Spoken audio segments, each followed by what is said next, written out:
Iran, America, Israel, Houthi यानी कि Hamas, दूसरी तरफ लेबनान, हिजबुल्लाह, गाजा, हर जगह ये युद्ध की आग जला रही है। लेकिन सीज फायर हुआ था लेबनान और इजराइल के बीच में, बावजूद उसके हमले लगातार हो रहे हैं। लेबनान पर आईडीएफ ने एक बड़ा हमला किया। ये साउथ लेबनान के टायर शहर में किया गया है। टायर शहर पूरी तरीके से जलकर के खाक हो चुका है।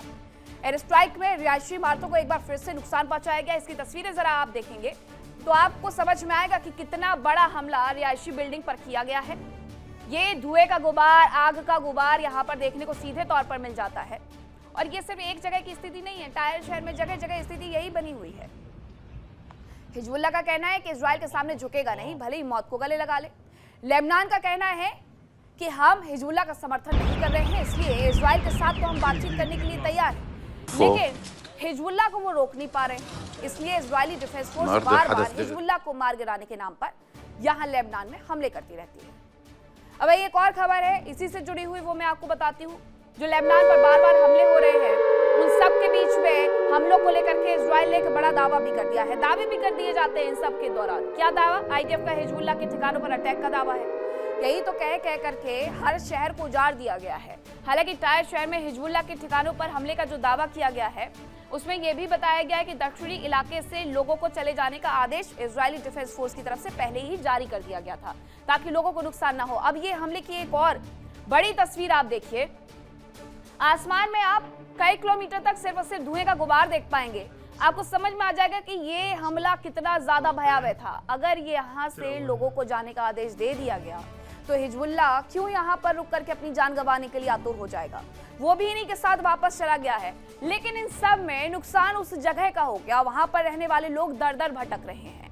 आलम ये हो गया है कि लेबनान में जो हमले किए जा रहे हैं, गाजा में दूसरी तरफ जो हमले किए जा रहे हैं, उसकी वजह से मानवीय संकट बड़े स्तर पर खड़ा हो गया है। और ये संकट फिलिस्तीन तक जा पहुंचा है। लोगों के पास खाने के लिए, रहने के लिए ना तो जगह बची है और ना ही खाने के लिए कुछ बचा हुआ है।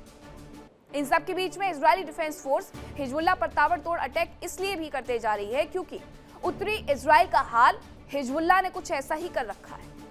हिजबुल्लाह सीधे तौर पर यह स्पष्ट कर चुका है कि वो नहीं झुकने वाला है और वो नहीं झुकेगा, यानी कि इजराइल को नुकसान पहुंचाएगा और इजराइल इस नुकसान को इसी तरीके से वसूलते रहेगा। ये तो 2023 से चल रहा है। अगर आप सोचेंगे कि ईरान और अमेरिका तो शांत है, फिर ये हमले क्यों? तो ये हमले इसलिए क्योंकि हमास के साथ हिजबुल्लाह कंधे से कंधा मिलाकर के खड़ा हुआ था और हूती भी कंधे से कंधा मिलाकर के खड़े हुए थे।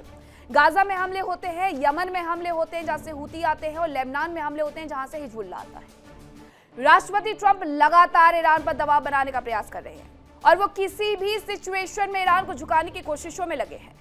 अमेरिका ने पहले सैन्य ताकत के बल पर ईरान को समझौते की टेबल पर लाने का प्रयास किया।